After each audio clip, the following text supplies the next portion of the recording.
വാർത്തകളിലേക്ക് സ്വാഗതം.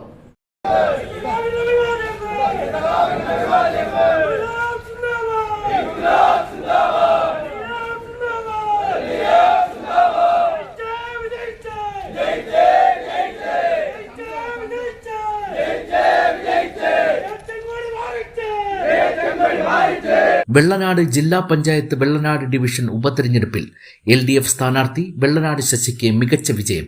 ഇതോടെ ഡിവിഷൻ UDFിൽ നിന്ന് LDF തിരിച്ചുപിടിച്ചു.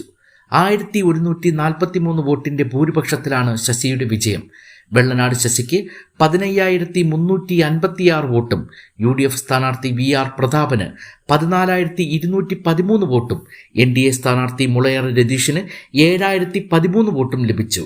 കോൺഗ്രസ് നേതാവായിരുന്ന ശശി CPMൽ പോയതിന് പിന്നാലെ ജില്ലാ പഞ്ചായത്ത് അംഗം സ്ഥാനം രാജിവെച്ചതാണ് ഉപതെരഞ്ഞെടുപ്പ് വേണ്ടിവന്നത്. 3 മുന്നണികളും ഇഞ്ചോടിഞ്ച് മത്സരമാണ് നടത്തിയിരുന്നത്. ആദ്യ ബൂത്തുകളിൽ മാത്രമാണ് പ്രതാപന് ലീഡ് നേടാനായത്. തുടർന്ന് ഓരോ ബൂത്തുകളിലും ശശിയാണ് ഭൂരിപക്ഷം നേടിയത്.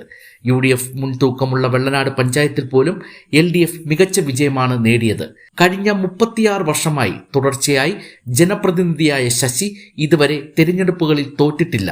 വെള്ളനാട് ജില്ലാ ഡിവിഷനിലെ 41 വാർഡുകളിലാണ് വോട്ടെടുപ്പ് നടന്നത്.